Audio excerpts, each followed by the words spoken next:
Alady fa efatra amby roapolo ny volana marsa amin'ny kafaliana tranoray tompola sy tompoko vavy no itsidihana ny tokantranonao amin'izao alina izao amin'ny alalan'ny fandaharana mahery asaina ampanajana ary ianao anaraka izany hatramin'ny farany resantsika ny tontolon'ny fanatanjahantena ireo voka-dalao maro samihafa ny amin'ity androany ity ka nentsika hanomboana izany dia ny taranja basketball izay anisan'ny manakoako eto Antananarivo amin'izao fotoana izao satria dia eto avokoa ireo avy any amin'ny faritra 20 amin'izao fotoana izao ho an'ny latsaky ny 20 taona miatrika fifaninanana izay nanomboka ny zoma teo ka tsy farany izany raha tsy amin'ny faraka amin'ny 30 ny volana marsa hofitinina aminao ary ireo voka-dalao tonga Niditra izay andro telo nanomboan'ny fifaninanana izay.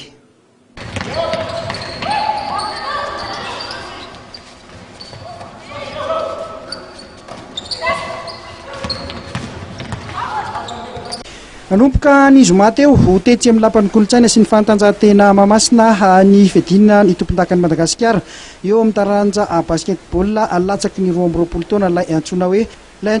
challenge telma U22 lasy ivavy mizara vondrona efatra ny fifaninana ka ahitana ekipa eninavy ao anatin'izany. Ho an'ny sokajazalary dia miray vondrona ao amin'ny vondrona misy any Analamanga Menabe Amoronmany Atsimo-Atsinanana Vatovavy Melaka ao amin'ny vondrona be misy any Bongolava Betsiboka Iorombe Atsimondrevana Itasy ao amin'ny Polina Seny misy any Diana Loatra Mangory Sofia Otomatsiatra Anosy ary Sava ao amin'ny Polina Deny misy any Boeny Analanjorofo Vakina Karatra Antsinanana ary Androy. Eo amin'ny sokajazavavy kosa dia ao amin'ny vondrona no misy any Analamanga Vatovavy Fitovonany Betsiboka Melaka Atsimondrevana ao amin'ny vondrona be no misy any Boeny Bongolava Androy Vakina Karatra ao amin'ny Polina Seny misy any Otomatsiatra Diana Antsinanana Atsimo-Atsinanana ary Tasy ao amin'ny Polina D no misy any Amoronmany Iorombe Sofia ary Sava ary Analanjorofo.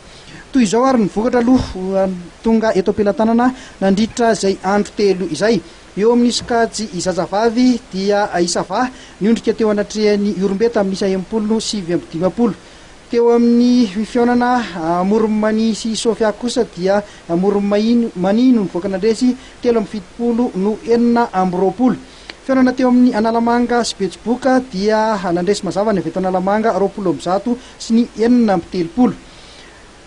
teo ihany koa ny ilalaoan'ny Vakina Karatra sy Bongolava ka i Bongolava no nivoaka nandresy tamin'ny 17 no 4 Atsimo Antsinanana dia niondrika teo anatrehany Diana isa 13 no 2 Melaka sy Vatovavy Fitovonany dia zareo avy any Vatovavy Fitovonany kosa no nivoaka nandresy 15 no 5 Boeny sy Androy nivoaka nandresy i Boeny tamin'ny isa 7 mbola eo amin'izay zazavavy izay ihany Analamanga nandresy an'ny Melaka 7 no 3 ary Betsiboka niondrika teo anatrehany Atsimondrevana tamin'ny isa 4 no 7 raha ny vokatra kosa teo amin'ny lehilahy dia Iorombe sy Itasy nandresy mazava zareo avy any Iorombe 20 no 5 Analanjorofo sy Androy nivoaka nandresy ny avy any Androy 17 no 3 Bongolava sy Atsimondrevana nivoaka nandresy ny avy any Bongolava 20 no 7 Analamanga sy Menabe nivoaka nandresy Analamanga 20 no 4 Diana sy Loatra Mangoro nandresy ny avy any Diana 20 no 4 Anosy sy Sava nivoaka nandresy ny avy any Sava 17 no 4 Sofia sy Otomatsiatra resin'ny Sofia tamin'ny isa 17 no 4 i Otomatsiatra.